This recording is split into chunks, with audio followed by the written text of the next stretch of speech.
Well, hello, friends. It's time once again for another... Kevin, another zesty episode of VA Radio. Fantastic. A zesty episode of VA Radio. Which, you know, I was kind of thinking flavorful adjectives myself. I was going to go with scrumdiddlyicious, but I like zesty better. I appreciate that. Well, you know, I had Mexican today for lunch, and it's still kind of talking to me, so yeah, very zesty. Well, I apparently have ice cream on the brain. So anyway, welcome to VA Radio. It's a podcast type show where we try to talk about cars, and sometimes other things happen. I'm your host, Kevin Oeste, joined as always by our esteemed co-host, Mr. Mike Q-Ball Clarke. And howdy, sir. Absolutely. Howdy to you, too.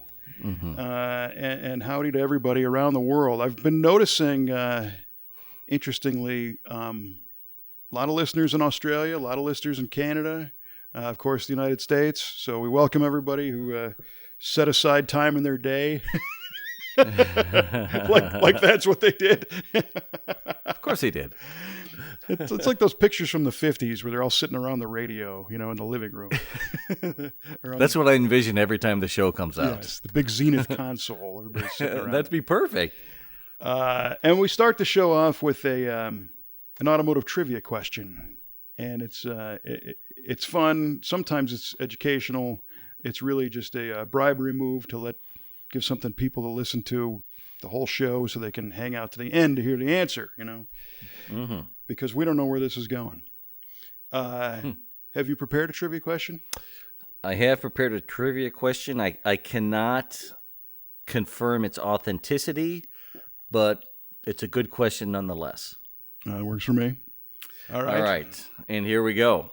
Kevin, you no doubt have seen plenty of Corvettes in your illustrious career. Plenty of Grand Sports, Stingrays, and what have you. And you've also no doubt have seen plenty of ZR1 Corvettes. Mm-hmm. But one thing that is never really clear, Kevin, is what does the ZR mean in ZR1? Mm-hmm. Well, that's a great question. And yes, everybody loves Corvette trivia. So don't they though? They do.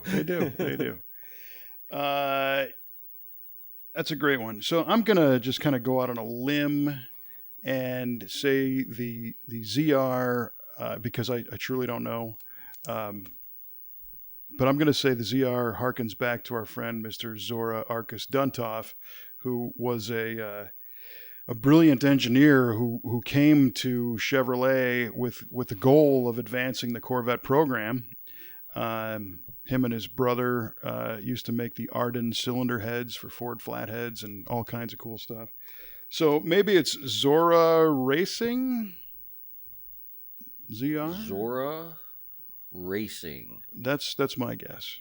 Because I don't think it's an RPO code, you know, like LT5 or LS6. I mean, like I guess like Z71. Yeah, I mean, I guess it could be the RPO code for the super baddest Corvette. But you're suggesting it stands for something, so that's my guess. Okay, Kevin says Zora Racing. All right. Duly noted, sir. Yeah, I don't know about that, but duly noted. That's what I got. All right. Not a bad guess. Yeah. Makes sense. The way you explain it, all your guesses make sense.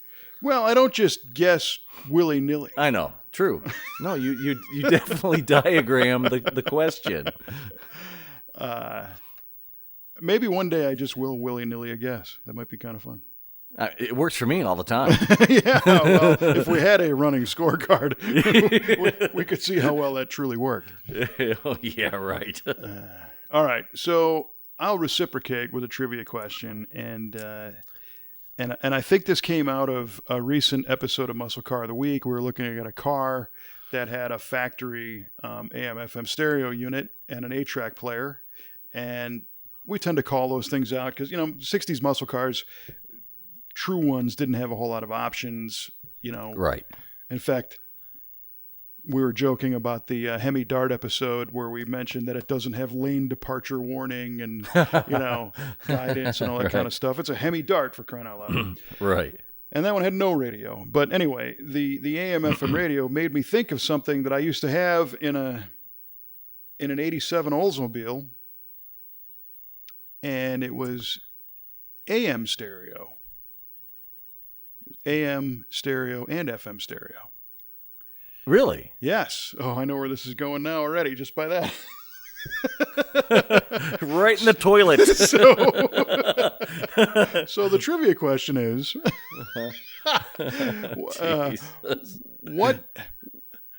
what was the name of the standard for AM stereo? And judging by your deep familiarity with you don't know your deep familiarity with AM stereo already, this will be an easy one.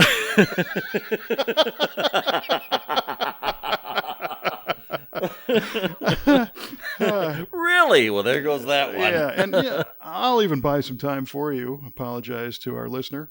But the AM stereo thing was interesting because music, since the 60s, FM has been where the music lives because it's stereo and it sounds great. AM Correct. was always mono, and so it's reserved for talk radio and news and stuff. But that's not really where the money is, and broadcasting. If you can get a good music audience, you can sell commercial time, get a big audience. Not to say that talk stations don't do that. So there's only so much space in the radio spectrum to broadcast. So I believe part of that motivation to tune up the sound of AM was to be able to play music. And they developed this AM stereo concept, I think in the mid 70s, actually. And it hung around for a while. And there's a couple stations still doing it today, as a matter of fact. But it had a name. There was a standard, and that's the question. I'd like to phone a friend, please. Well, you can call Willie or Nilly. Your phone's going to ring any second, buddy. Oh, boy. What is the name of the AM stereo standard? Oh, boy. Well, you spare no expense in coming up with these really rough ones. Well, to save the agony of our listener, I'll say dual band AM. Dual band AM. I like that. Yeah. Could have been. Thank you. Yeah, it could have been it. Could be. You know what? It should be. It might be. It should be. I'm telling you that right now. All right. Noted. I'm sorry. This is something I thought was a little more less trivial than apparently it is, but it is what it is. Yeah, it is what it is. Yeah. So we're going to talk about this after the show. Yeah. Moving on. A lot of events going on. The Hot Rod Power Tour just wrapped up the other day. It sure did just wrap up, and what a cool route it took this year. I mean, right through the heart of America, like it always does, but, it starts in North Carolina, winds its way up through Virginia and Kentucky and Tennessee and Indiana, and then ends up in Ohio. I mean, that's some nice driving. Yeah, it is, and it rained. Yeah, I understand it rained quite a bit. Yeah, but which is nobody's fault. But that's part of the beauty of the tour. You're going to get what you're going to get, so you got to prepare for anything. And it ended up at Norwalk, right? Correct. Yeah, at Summit Motorsports Park in Norwalk. Yeah, and that used to be, what was the name of that before it was Summit? Was that Norwalk Raceway Park or something? And I don't remember. All I'm thinking of, I grew up in Ohio. You think I would know this? You'd think. All I can think of is Thompson Motor Drag Raceway. I'm not sure it was that. But that's not it. No. But because that was in Thompson, Ohio, not Norwalk. Yeah. I might be able to tell you here. Norwalk was the last stop of the 1996 Hot Rod Power Tour, which was the first one I was ever on. Get out of here. Yeah. Paul and I did that one. Yeah, I remember you were on. It was the second Power Tour, wasn't it? Right. 95 was the first one. And I've got hanging in my garage here, I've got a whole pile of credentials from different events and stuff. And somewhere in here is one of the badges we got from the 96 Power Tour. And it probably has the name of the park on it. But I can't find it right now. But anyway, somebody was saying, did you see a final car count on long haulers this year? Well, of course, was it 4,000? I think it was somewhere around there. I mean, I know like over 6,000 registered. I don't know how many completed long haul. It was it's just unbelievable because when getting back to that 96 tour, I think we had 37 cars go long haul. Gee whiz. 37. And before that in 95 was just kind of a pop-up thing. It wasn't really publicized. And Right. I think there was like 17 or 18 that went the whole way. Talk about getting in on something on the ground floor, man. Not that it benefited me, monetarily. I guess it did because No. that's how I ended up getting my job at Hot Rod and starting all this stuff. So yeah, Right. yeah, you're right.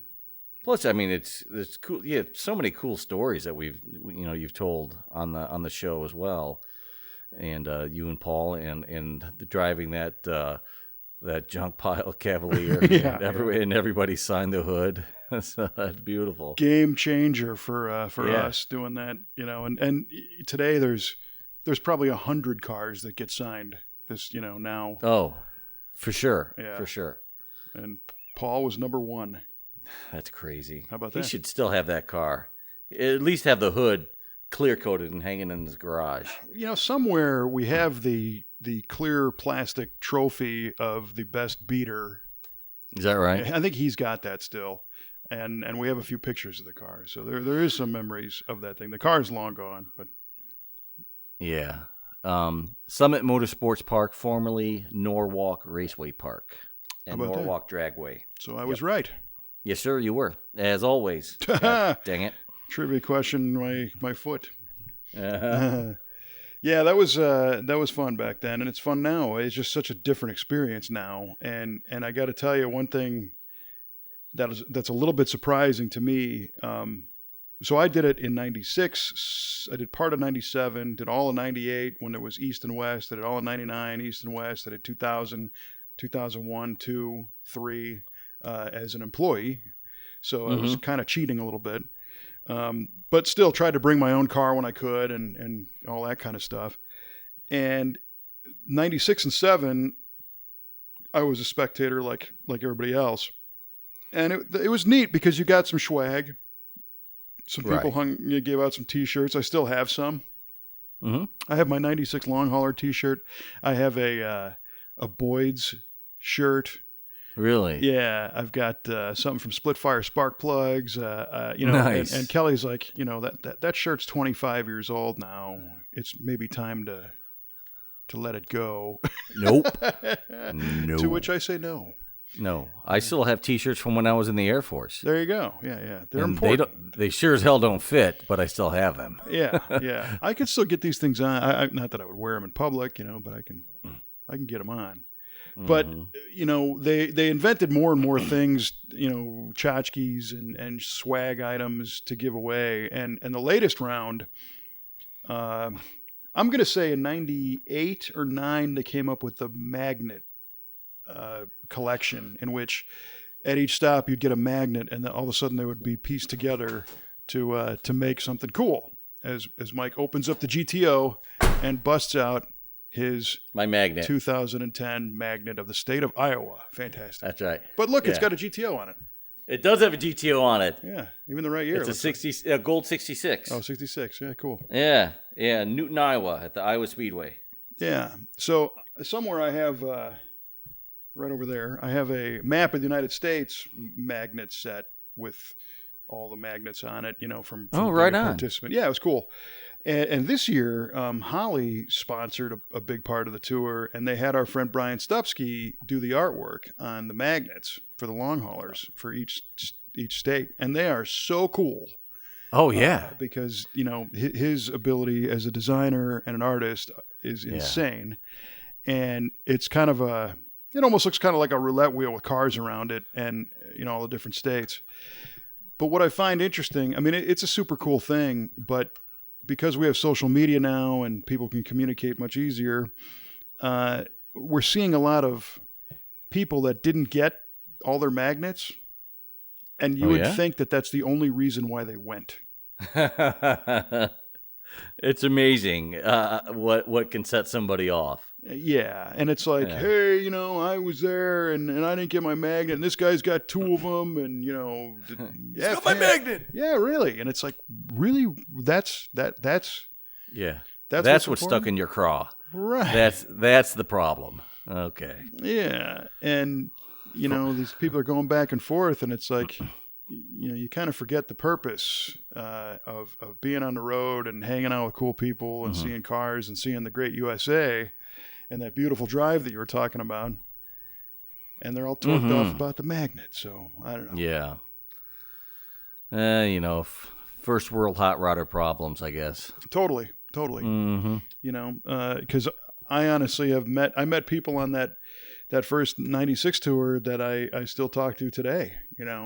And some more often than others, but they're other industry people, like yourself. Amen, brother. Amen. Testify. Testify. and other people that don't work in the industry that have, other types of jobs. And a lot of us have been able to reconnect on Facebook and Right. hadn't seen them, since, but now see them on Facebook. Yeah, to that point, what I really dig is kind of the opposite effect, where people kind of get to know each other through Facebook, and they finally get to meet in person on the power tour. Yeah. I think those are pretty cool stories. Like, we've been a part of this group for 10 years, and now we get to finally hang out and drive our cars and have a great time. Yeah. And your car is a lot nicer or not as nice as it looks in the pictures on your Facebook page. Right. Well, I haven't taken any recent pictures of it. That's why I don't take mine out to that event. I don't want people to see them in person. They're like, oh, that's a letdown. Guy owns a resto shop. You think you have a nicer car? Yeah, the plumber with the leaky pipes. Mm-hmm. Yeah, totally. Yep. Well, that's perfect. That's how it's supposed to be.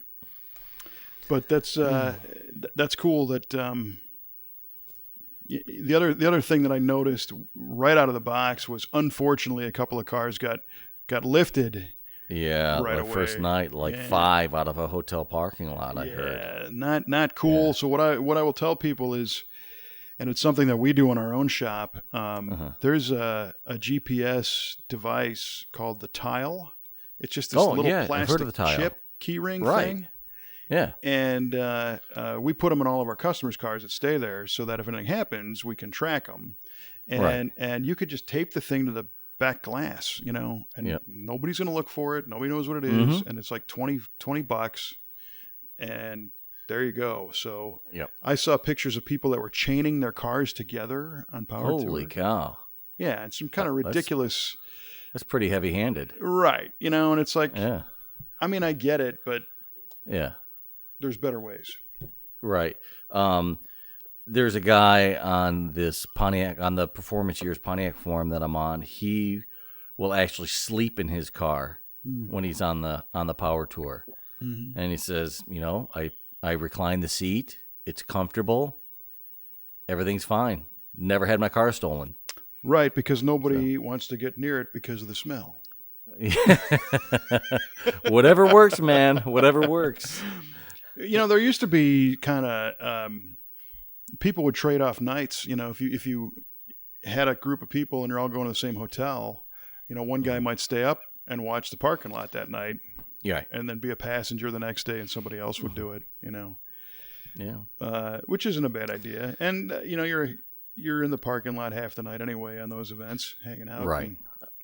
I mean, it's sad that has to be an idea, but it's, for what it is, it's not a bad idea. Well, when you got what I mean? That many cars coming through towns, you just you don't know. So, but I recommend the GPS stuff, because some people were saying, leave your buddy's phone in the car, and right, so you can track the phone. Right. But that's kind of a bummer to have to release the phone if you got to talk to the family or something. Right. But those little tile chips are neat. So, and there's other brands too. I'm not trying to plug that thing, but right. What needs to happen is, I was just thinking about this today, and I thought would be cool is, get this. Next, one of the future power tours. Oh yeah, because this is going to cost you a lot of money. So, great. You close your shop down, the whole shop goes on a power tour together. It's a great idea. From the whole shebang, long haul, the whole thing. Well, we kind of do that already. And of course you do. Well, God damn it. No, but what we do is every day right around noon we shut the shop down and everybody walks next door to the lunchroom together. Is that's your power tour? Yeah, that's kind of. But we do it every day, so it's actually far longer. So by the end of the year, we really got some miles under our belts. Yeah. Nice. That would be awesome. You're right. That would be a kind of a pricey adventure, but yeah, it totally would be. It takes a special breed to want to do that trip. True. It's an adventurous spirit that can plan it and get away and, of course, finance it and everything else. Right. Because it's not your normal vacation, but for a gearhead, it's a must-do. And I'm looking forward to doing the whole thing again sometime. It just always happens, in June, end of May, beginning of June, where our business, it usually just gets very, very busy. And I'm not in a position... I mean, could you imagine the mutiny if I said, yeah, I'm going on power tour. You guys. Bye. Yeah. See you guys. Enjoy the lunchroom, So we'll have to figure out the right way to do that. Yeah. I mean, the most legs I've ever gone on so far, 3 legs. And that was a lot. That took a lot out of me. Yeah. But I still want to do a long haul at least once. Whenever this heat behind me is up for it. It will be. It's coming. Yeah, it will be. It's going to be. Yeah. It's just not today, but that's okay. I accept that. You'll get there. It's all right. To me, there's several journeys. There's the journey to get to the start, then there's the actual trip, right, and then there's the journey home. And it's like 3 separate trips, because you're totally amped up and out of your mind on your way there. Oh yeah, because you've been working on the car and staying up all night and planning everything, and then you're just trying to get there as fast as you can, and then when the trip actually starts, it's a whirlwind. It's a blur. There's so much to look at. There's so much to see. There's so many people and everything, and if you have any kind of weather, there's all the challenges of getting in and out of the place and getting your magnet. Got to get your magnet. and that's a must. That is a must. Be part of the meetings and all that stuff. Right. And helping people on the side of the road and enjoying the scenery. There's just so much to do, especially if the tour goes to a racetrack and you're going to run a few laps or, whatever. And then the way home, it's like now your ass has been kicked for months leading up to it. And then the actual trip. And then now you got to get home. And when we did Norwalk, living in Chicago, that was, it was a pretty good drive. 7 hours, probably 6-7 hours. Yeah. To get back. And I think Paul and I both slept all the way because I don't remember any of that trip going home. But when those years when. So one year, the power tour ended in Panama City, Florida. Oh. And I had to drive back to Los Angeles. Ooh, dude. Yeah. So it was jump on the 10 across the Florida Panhandle and then into, Louisiana and Alabama and then Texas, right? So, when you're going on the road and you're looking at the mile marker signs, and sometimes they count up and sometimes they count down, depending on which way you're going. Right. Well, going east to west across Texas, you start at the high sign. The highest mile marker sign is on the east end. And it was like 549. Oh. 548. 48. 99 bottles of beer on the wall. Man, 99 bottles of beer. It was such a long road, and I think we ended up sleeping in a gas station or something for a while and just crashed out. And that's a whole nother story. But man, Man, that's a trip in and of itself. It was. That's and then you get home and get back into action, and you missed out on 3 weeks of the world. What happened while you're gone, because nobody pays attention to world events. You're on Power Tour. Right. The heck. Right. And you get back probably at like midnight, 1 o'clock in the morning, and you got to be at work the next morning at 7 or 8, because nobody planned for that. No. And then it's even worse. Yes. Oh, man. Yeah. Yeah. Of course. And why not? Exactly. It was totally worth it, and lots of fun. So, yeah, I'm glad that so many people are still doing it. 25th year this year. Yeah. Oh, that's right. This is the 25th year. Man. That's scary. Isn't it, though? And it just keeps getting bigger and bigger and bigger. I don't know how they are able to keep all those moving pieces from colliding. I'm sure they don't. I'm sure there are some failures and hiccups along the way. There just has to be something that big, dealing with that many people, that many moving parts. Yeah, totally. So. But there have been a lot of cool spin-offs too. Neat events that aren't anywhere near as big, but are just as fun. The Good Guys Hall of Fame tour is one where I think that's limited to 50 cars, maybe. Oh, really? But they manage it to where when you sign up, I think you get all the hotels right away. I think they concierge all that stuff for you, and they'll help you with transport with your car, and like there's shop tours along the way, and different kind of stuff. It's not, because Power Tour, you're kind of on your own. You sign up and right. You got to get your rooms. You got to wipe your own nose. But on this other one, I think it's far more expensive too. It's, I believe it. Yeah, to pay for all that stuff. But it's another level of service, which is kind of nice. It takes some of the stress out of it, but it also perhaps takes a little bit of that adventure spirit out. Yeah, possibly.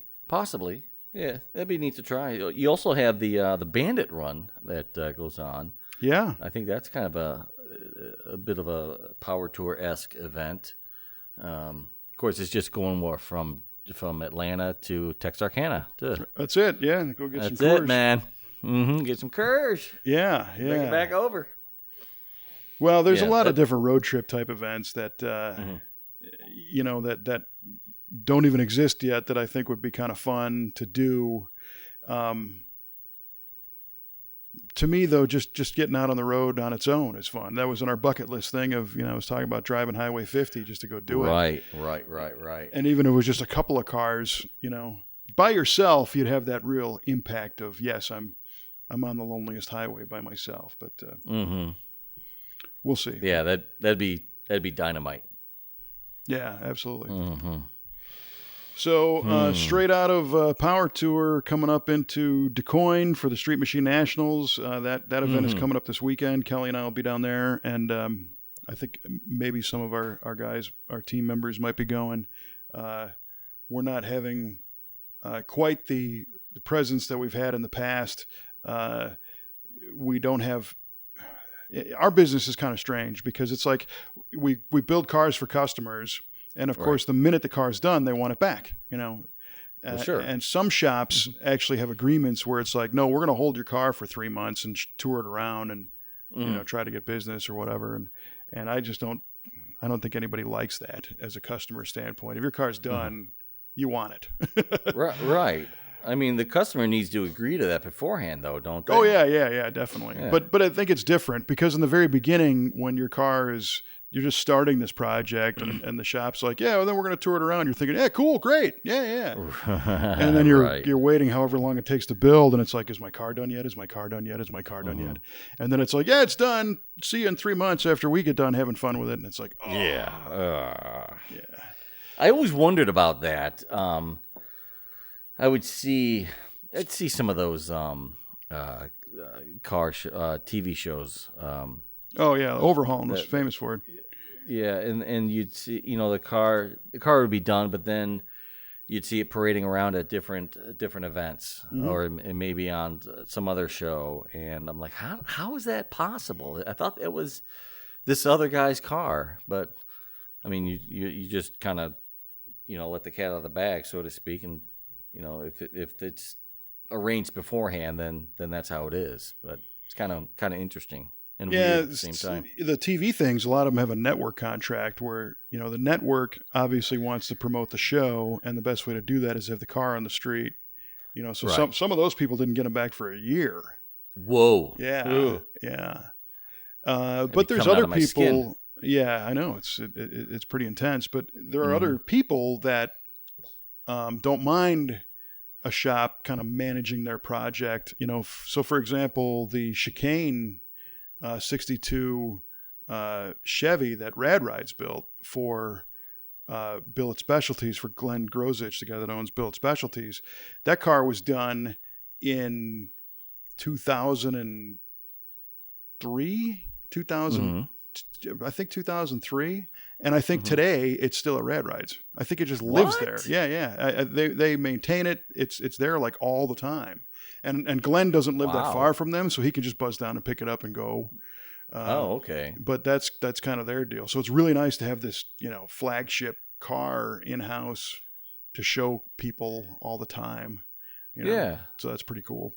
I guess Yeah, that's a good arrangement. if we had more of a showroom type setting in our facility, and we had a local customer that was cool, I Mhm. would gladly, kind of technically store it, but store it on display, Right. and Yeah, give them yeah. access, Yeah, there's a local restoration shop out by me that do something like that. On their storefront, they have like a glass garage door, and there's a car, typically a customer car, that's parked there that you can see from the road when you drive by. It's kind of a neat deal. Yeah, yeah. So, And and it changes up from time to time. the previous owner of our building had always talked about having glass roll-up doors in the front, but my dad was a police officer, and I just have this security concern that Right. you don't know what's in there, it doesn't hurt you, That's a good point. Not that we live in we're very fortunate, Red Bud, Illinois is not a high crime area at all, Right. but we're on a pretty busy highway, and people come through that don't necessarily Mhm. live there a lot, so Right. Yeah, better safe than sorry. yeah. Mm-hmm. Oh man. But Yeah, that should be a good time at the Street Nats for you then. Yeah, so we're just gonna kind of spectate, which is cool. We're gonna go talk to Oh, people, even and better. check out cars, and meet with some people. The Street Machine Nationals event changed ownership, I guess, last year, and is now owned by the Bonnie Air Corporation. And Right. so I'm excited to see what they bring to the table as far as what they're going to do with the event. There's a lot of pretty cool industry people that will be there, kind of working on plans and schemes and ideas for the Street Machine National series of events, and it'll be great to see. So fortunately, Kelly and I are privy to some of these conversations, and we'll see if there's anything we can do to help, or who knows. Yeah, right on, man. Yeah. Yeah, I'm glad you get to be a spectator. I like when you guys get to go out and have some R&R.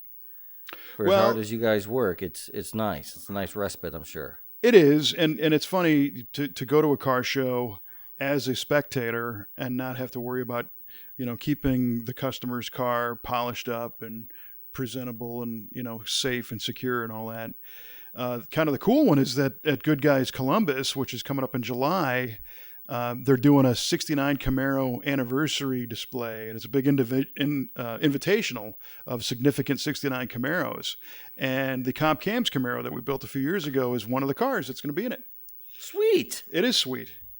Man. So, and even sweeter is Comp is bringing it, and they're looking after it. So right on. We hope to be able to go to that one as kind of quasi spectators, but still have being able to show off some of our work there in Columbus, Ohio. Right on, right on. Yeah, we saw that. I saw that car the first time you had it out there at up in Wisconsin. That was Carcraft Summer Nats. Yeah, we were lucky enough to have a Pro Builders spot up there that year. Yeah. Yeah, and we did a show from there as well. Yeah, that was cool. That was cool. That's a had great the family car. out there. It was a good time. Oh, it was a great car. Yeah, I really liked it. Yeah, it came out nice. It's unusual to see a white muscle car. Yeah, but that's what makes it cool. Yeah, it was totally. Yeah. Colors all the thing, and it reminds me that speaking of, colors that are not common but super cool, our friend Frank Szymkowski with his Warwick Blue GTO just had a die-cast release of that thing. How cool is that? How nuts is that? My gosh, Frank. Yeah. Mm-hmm. Jeez, this guy's living with a lucky star shining over his house at night, for crying out loud. Frank. It is so cool because... Yeah, it is. I couldn't be more thrilled for him. Because we knew Frank before Frank was Frank, Now he's got die-casts and big hero at McCacken, and, him and his son have 2 Franks detailing and all this stuff. Yeah. Yeah, we got in on the ground floor on that deal, Frank. Don't forget, Frank, we get friend prices when we go to 2 Frank's car detailing. Yeah, that's it. I don't know what the hell I'm talking about. Proving that being a listener of our show is not a total waste of time. Like we had anything to do with Frank's involvement and getting everybody else step it up. Let's go. Come on, step it up. No, but that's awesome. That there's I guess it's a 1/18th maybe, and then a 1/64th. There's a little one too. There's 2 sizes. Right. And I'm sure he'll be able to correct us on the sizes if we're off. Yes, please, yes. Frank. And so Frank likes to listen to the show. We still haven't figured out what's wrong with him, but he loves to listen to our show and provide commentary, which is great. He always kind of real-time answers the trivia questions. And we met him in person in Chicago at the McCacken show, and it was great. Him and his family were great to hang out with. Yes. And his car is just unbelievably clean. Mwah. And it really is. I mean, I couldn't see a thing wrong with it, with that judge that he had, that 69 judge. It's just impeccable. Absolutely impeccable. It is. And nicer than showroom. It couldn't have happened to a nicer guy and a nicer car. To be immortalized in a die-cast. So hopefully Frank on the Facebook page will put some comments in about, and maybe put the link in where people can get one, because that's worth it. I'd love to have one of those myself. Yeah, please. There was, I believe there were, I think, 16 convertibles of that model made, the die-cast. I think really? I saw somewhere. Yeah, and they're all spoken for now, but it's quite the limited edition. 16 die casts? Yeah, for of convertibles. Yeah, 16 convertibles. Yeah. In the Warwick Blue like that? Yeah, that made a Frank's car. It was, I think, modeled after Frank's car. Even though his is a hardtop, I think they made a convertible out of it. But Frank can clarify that. I may be completely off base, but I don't think I'm completely off base. Well, generally, but generally, yes. I got like a toe on the base. That's about it. Yes, that's super cool. I was unaware of that. That's neat. Yeah, he has some really nice cars. He has that beautiful. What's that? The Torino. Yeah, he's got a white Torino with the blue laser stripe convertible. Oh yeah, that is gorgeous too. And Frankie, his son Frankie, has that Grand National. Yep. Heck of a car family. Oh, totally. And Frank's had some really killer cars over the years, too. I mean, he had a Z16 Chevelle. Yeah, that's right. Yeah, Frank's the real deal. Yeah. He's a genuine article. He had posted some of the pictures of some of his cars that he's had on our V8 TV forum a long time ago, and I was like, wow, you are kidding me. And I think he was actually halfway looking for it again. I don't know if that one's accounted for. They made 201 of them, so wow, who knows? Yeah, I hope he finds it if he is. Not many people can say they own a Z16 SS 396 Malibu. Yeah. Whew. But, how insane would that be to have, your car done as a die cast? I mean, a long time ago, I found a promo model, a plastic promo model of a 62 Galaxy convertible. And, of course, I blew it apart, painted it the same color as mine. And I actually scaled down the June 1962 Hot Rod magazine and threw it on the front seat, and did a little diorama kind of thing. But it's not anything somebody can go to Walmart and buy, Yeah, those diecast models are cool. I have a couple just stock ones for 66 GTOs, gold ones. That my dad had that I was able to get after he passed away, and one of them was in the box still, and it's still in the box. Well, the other one was out, and I have it out once in a while and kind of look at it, and it's kind of neat. But those are really cool models. You know, the hood opens, the doors open. It has good detail in the engine bay. They're pretty slick models. My kind of my prized diecast is the 1/24th scale Cadzilla. Ooh, wow. Yeah, and that came out in '97. I'm gonna say I had just moved to California, and I think it was part of the Hot Wheels Legends series, if I'm not mistaken. I think it was made by Mattel, and it was like $125. I mean, it was expensive. What? Yeah, it was crazy. And I remember I saw the ad in Hot Rod, and I was working there at the time, and I saw what's called a proof sheet, which is an unstapled copy of the magazine before it's released. They show you a proof sheet to make sure that everything is, you know. Yeah, all the ads are in the right spot, the articles are in the right spot. I guess a tear sheet is the more applicable term. But I'm flipping through this thing, and I'm like, you got to be kidding me. And it was a 2-car set. It was a 1/24th scale and then a 1/64th, regular Hot Wheel size car. Right. And I bought them. And one of the other sales guys that worked at Peterson Publishing at the time, he sold for the off-road magazines. He was probably in his late 40s or early 50s at that point, and married, and kids and all that stuff, and a house. And I was just a mid-20s kid at that point. So right. The $125, although I didn't make that much money, it's not like I was taking money out of my kid's mouth, to buy this thing. Sure. And this guy's name was Michael Kirby, and Kirby pulled me aside, and he's like, and I was expecting to get a lecture from this dude. I'm expecting him to say, what the hell are you wasting your money on that for? But he said, that's really cool. You did well. You got it. Why not? Enjoy it. And he said, you'll probably have that thing forever. And here we are 22 years later, and it's still sitting on the shelf over there. That's terrific. Yeah. Do you have it in your garage?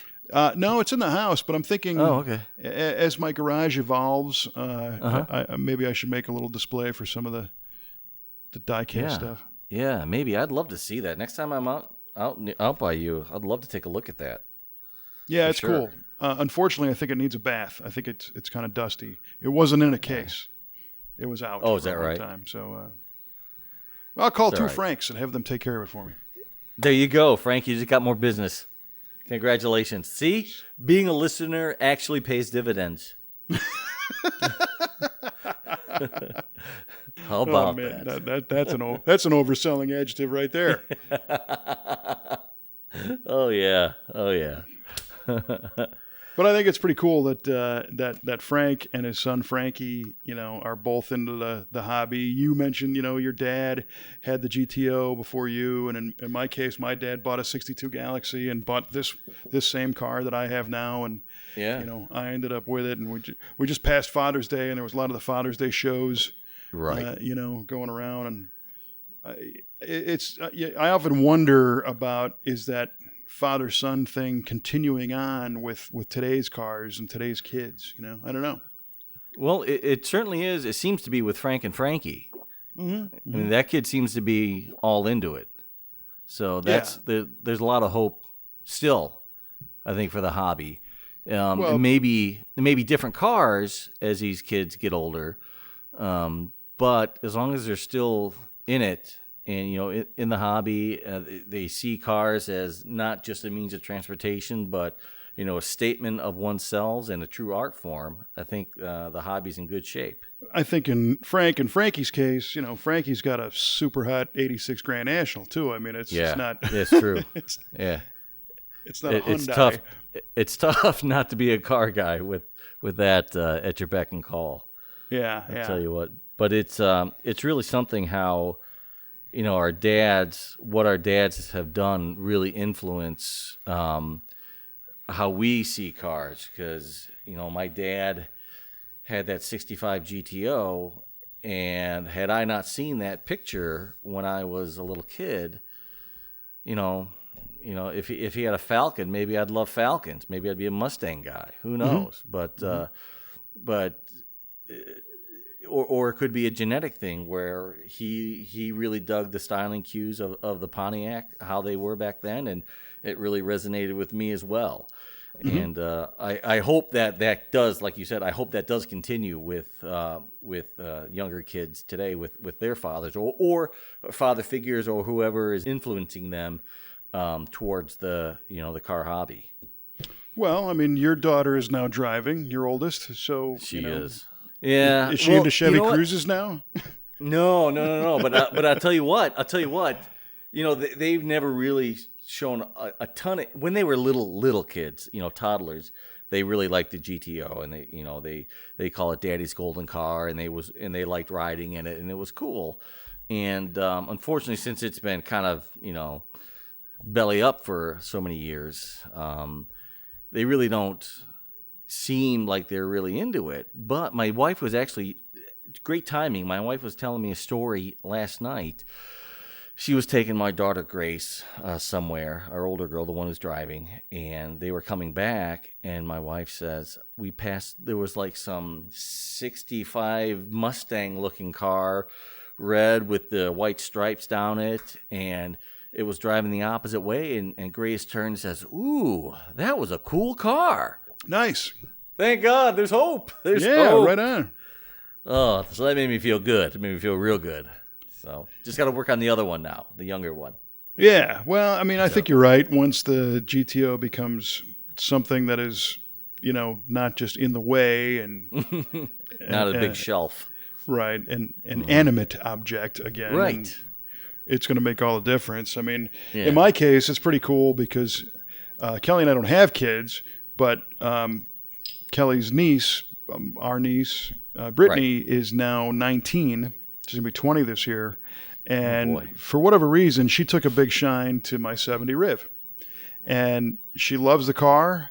And I think we've talked about it before, where she shoots me a text every once in a while and says, hey, can I take it out for a ride? And I say, absolutely, But the flip side of that is because I fully believe there's far more to it than just being able to get the keys from Dad and go drive the car, or Uncle Kevin in this case. So we have some maintenance to do on the Riv, and Brittany's going to get her hands dirty because we got to change a couple axle bearings, we got to do an oil change, we got to put some bushings in the front suspension, and she's going to do that. So I'm certain, I'll be there helping, of course, and guiding. But, right. And it's funny because a lot of times you think you want the kid to work on it to build a sense of appreciation for the car, right? Correct. But she already appreciates it. That's not the challenge here. Now it's just familiarity and understanding that it's going to need something, and you got to listen to it and pay attention, kind of thing. And then I think that will help with when she takes it out. She's careful with it already, but now at least she'll have a stronger connection, with the car, and it's cool.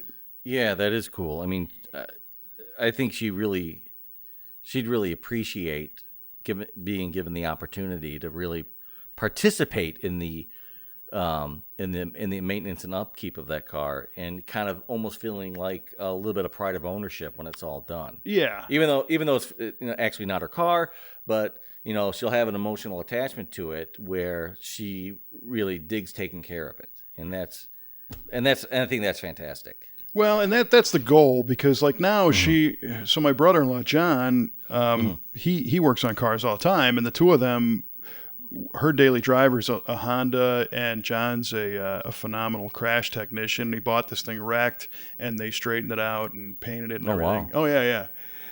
My wife's family is all about, you have to basically build your first car.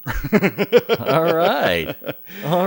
That's cool. Yeah. Kelly had to rebuild every engine in the first couple cars she owned to be able to drive the thing, because her dad would bring home something that didn't run, and got it cheap, and then they fix it, and there you go. And taught all those same characteristics. But I think the difference here is that this is purely a toy. There's in my mind, there's no pressure on getting the car fixed to get to work tomorrow. Right. And that can be kind of a turn off, when you're working with Dad, and it's like, hurry up and get this thing done. You got to get to work tomorrow, and there's, stress. And that's what's going to be different is, today we're going to change the oil, and if it doesn't get done, nobody's driving this thing, so it doesn't matter, Right. And here's the finer points and the how and why and all that kind of stuff. Yeah, that's a perfect scenario. Yeah. Yeah, that's a perfect perfect setting to do that. To do that in. So, again, to kind of share that appreciation for the machine and so totally. There's a whole lot of kids in my neighborhood. They're young, probably from 11 down to little toddlers. And we were talking about, we know most of our neighbors, which is good. There's some we don't know, but Kelly and I were talking about doing give a kid a ride day in the neighborhood. So I've got our Buick, our 62 Galaxy. Kelly's got our 54 Chevy pickup truck. Our buddy Rick has his 67 Chevelle convertible. There's, a handful of cars in the neighborhood. That'd be kind of cool that, maybe one day if we get clearance from all the parents, we're going to take your kid throughout the neighborhood and they get to jump from one to the next and just be cool and see what it's like, man. You guys would be the gods of the neighborhood. Holy cow. Are you kidding me? Oh, wow. So, because they've all seen them, the kids in the neighborhood have seen in my garage. They've seen me working on the stuff and, Kelly's truck in the driveway and Rick with his door open and his lift and all that stuff. But, we had talked before about how my experience of being on a big wheel and riding past the split window Corvette and the boat tail Riv and not knowing that those were different cars from my vantage point of being a little kid. Right. But, I didn't get a ride in any of them, and maybe that would have, pushed me even more into this nonsense. I don't know. You're pretty deep into it. I don't know how deeper you could go. Yeah, that's true. My goodness. Yeah, when I was a kid, our neighbor across the street had a 71 Mach 1 Mustang in his driveway, and the engine was pulled, and the shift, it was a 4-speed car, and the shifter was all seized up. I mean, you could, if you pulled it, you'd move the whole transmission. So, but he let me sit in there, and I pretend like I'm rowing the gears, and I thought that was, that was a real turn on. That was really great stuff, even though we weren't going anywhere. So I loved it, and that's part of me why I kind of have a soft spot for those big Mustangs, those big 71, 72, 73 Mustangs. I kind of dig the look of them. The fastbacks. Yeah, I thought they were really cool, just mostly because of that experience when I was a young kid. Well, it sticks, totally. It really does. It really does. And if you're able to do this, take a kid on a ride thing in your neighborhood, these kids, I'm not kidding, and you know it for sure. These kids will remember that for the rest of their days. Well, always, they'll remember that. Unfortunately, in today's society, these cars, minimal seat belts, and it's not necessarily a safe thing. Not that we're going to be out racing around or whatever, but what we got to do is maybe have a neighborhood meeting with all the parents and say this is what our intention is, and you can come along. Although it'd be cooler probably without, but You're going a little fast, Kevin. Yeah, going a little fast for Johnny. No, it would be. Johnny doesn't like that fast. You're driving too fast, Kelly. That's the truth. That's the truth. Funny sidebar. She was known in the neighborhood for a while as the chicken lady. The chicken lady? Yeah, because Kelly once was seen with her blue 54 truck with a crate full of chickens in the back, and she was heading out to the farm. And one of the neighbors saw her and called her the chicken lady. And then when we first got that truck running, so this is probably 10 years ago, Kelly was on her way home, and she was in a hurry to go somewhere, of course, because that's how she is. And because her name is Kelly. Yeah, there was a 16-year-old kid in the neighborhood that just got her license and was driving with her mom, and Kelly was on her bumper with the 54, the blue flash, pickup truck. No. And I can see her. She was probably gritting her teeth, saying, "Get out of the way! I got to get home. And And the kid was freaked out and driving, 12 miles an hour in the neighborhood and trying to be safe and all the rest of it. And Kelly comes home and comes winging around the corner and up in the driveway and gets out of the truck. And she's like, these kids, nobody teaches them how to drive. They're going slow and blah, blah, blah. And I said, well, you got to be, it's probably a new driver and, give him a break. No kidding. A few minutes later, there's a knock on the door. And it's this person's mother. And she said, "No, that's your blue truck, and you were behind me, and you were scaring my daughter, and you drive like a maniac." And I just looked at her, and I turned my head, and I said, "Kelly."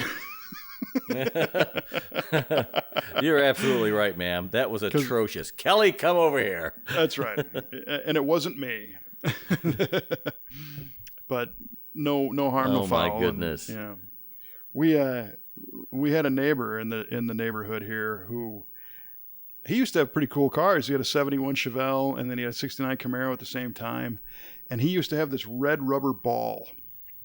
And if you drove past his house too fast, he's winging this red rubber ball at your car. Are you kidding me? Yeah. Oh my gosh. So I mean, I creep through here. It's my neighborhood. I want to. I'm not trying to cause problems. Mm-hmm. But that was just kind of funny. So yeah, we'd have to have a little meeting with the neighborhood parents and say, hey, this is what we want to do, and just go for a little ride. But it would be fun. We need to get on that.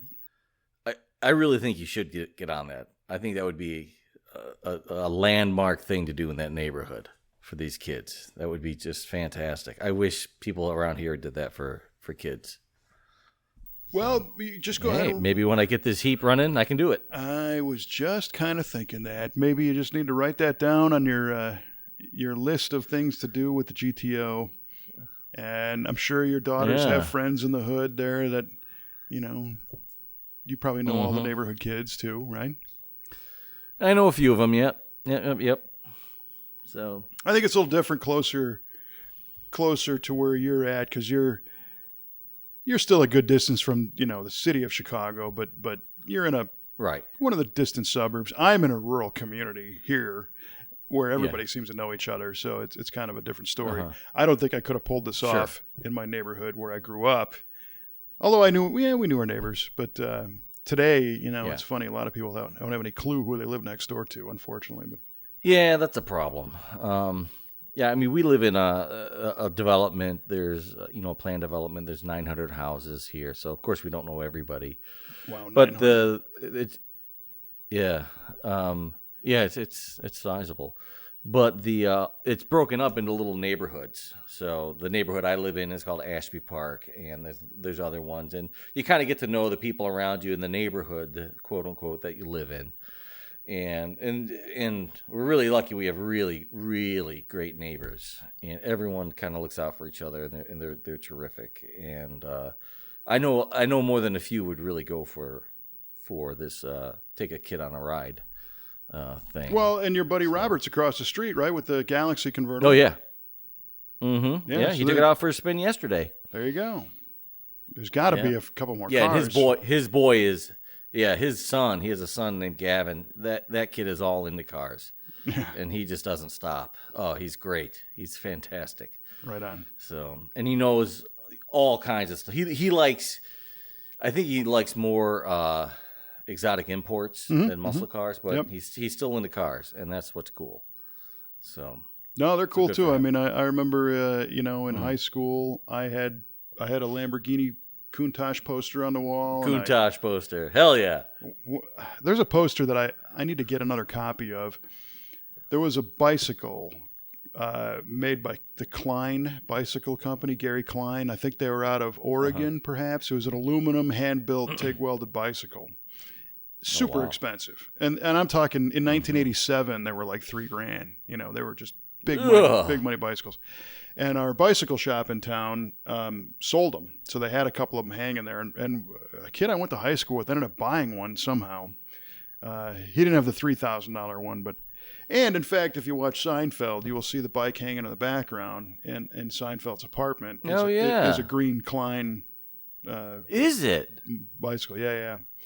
But Klein had a poster where instead of having It was a red Porsche, probably a 911 at this point, with a bike rack with the Klein on the top, but the picture was inverted, so it was the Klein with a rack carrying the Porsche. It was upside down. Yeah. And I got to see if I can. I had that poster on the wall. I'll see if I can find one on eBay. And yeah, in fact, I have some photographs of the posters that were on my wall when I was in high school. I took some pictures. I think I've seen one of those. Yeah, I got to see if I can. It'd be fun to put a few of those up here in the garage. Yeah, I think that Lamborghini Countach poster was standard issue to every kid in the suburbs growing up. Oh, yeah. Back in the 80s. Well, I think it was a fold-out from Motor Trend or something, Probably. And we all stole them from the school library. Right. Along with the Cheryl Teague's poster as well, next to the Countach poster. that wasn't in Motor Trend. Again, the Fair Fawcett on the Mustang, though, on the Cobra 2. Right, there you go. Yeah. Amen. That was for real. That's good stuff. All righty. Well, we've dragged our listeners along long enough because they're all itching for this trivia question. I can tell. I can feel the itch. I can feel it. Yeah. Oh yeah, it's getting hot in here. Yeah. So all right. You go first. Yes, sir. All right, Kevin. I asked you, what does the ZR in ZR1 Corvette stand for? And you very concisely kind of mapped that question out, thinking, maybe it has to do with Zora Duntov, and you eventually came down to saying that it was Zora Racing. And Kevin, God dang it, I can't believe it, but you got that right. Yes. Yes. Well, there you go. You nailed it right on the head, man. Well done, sir. Well done. I am very surprised. That brain of yours. I thought I was making that one up right there, but man, it made sense. Yeah. Now, congratulations, and let's deliver some more good news. Yes. Well, well, when I get some, I will, Mike. Yeah. So my question to you was, at one point, AM radio was broadcast in a stereo format instead of just mono, and there was a standard for that AM stereo broadcast. So what was it called? And the correct answer, you said dual band AM, which is very descriptive because it's kind of what it was. So I'll give you that anyway. But it was called CQAM. CQAM, yes. And is that an acronym? It is an acronym. And well, it better be a damn good one. Well, I can tell you what the acronym was here in a sec. I had it on my screen here, and then I just lost it. QAM is an acronym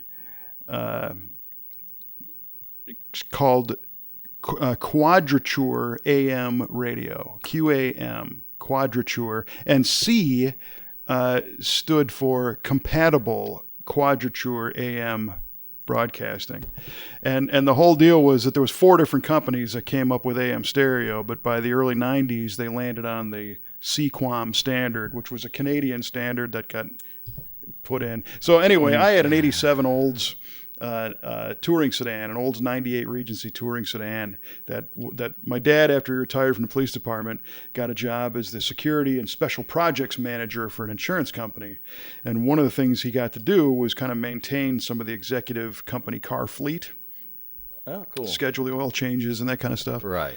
And one of the executives was, the company had purchased this 87 Olds touring sedan for this guy, and he drove it until 94 probably, and then the company sold it, and I ended up with it. It was a great car. It had 50,000 miles on it. It was maroon, leather interior, trip computer, FE3 suspension, 16-inch waffle wheels, Goodyear GT, Eagle GT2 tires, front and rear sway bars, upsized brakes, and CQAM AM stereo. You know what? The second you said quadrature, it knocked the memory loose, because I learned about quadrature amplitude modulation in the Air Force. I kind of figured you knew this. When we were talking about signal frequency mixing and stuff, they talked about that. God, I hate myself for not remembering that.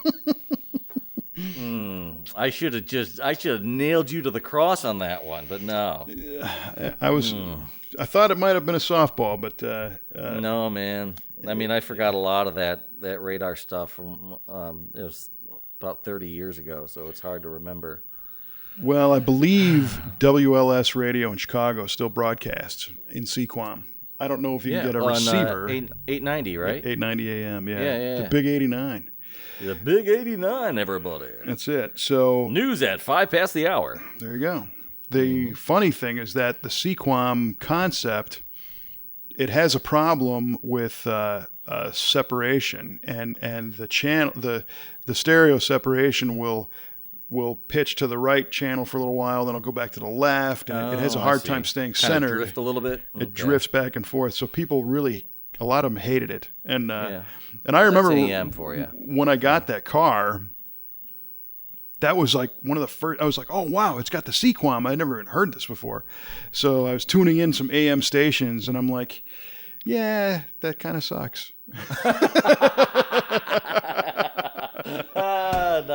Nice. So I promptly went to my local. I guess it was Circuit City, maybe. And picked up a 5-disc CD changer, mounted it in the trunk, a JVC unit. Boom. With an FM modulator that plugged into the antenna, and it had a wired remote that came God up. God bless America, man. Yeah. And that was like high fidelity back then. It was the GM concert sound with the factory Bose speakers, and if you remember the print ads, they showed the car in like a wireframe with the speaker locations with these rays.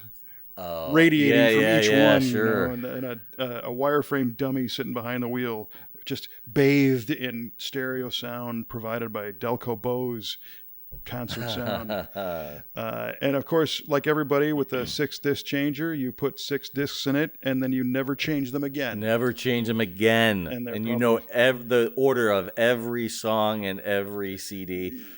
Your Depeche Mode, your last song from Depeche Mode, Angie, and you're like, okay, I got Thompson Twins coming up next. Here we go. That's it, totally.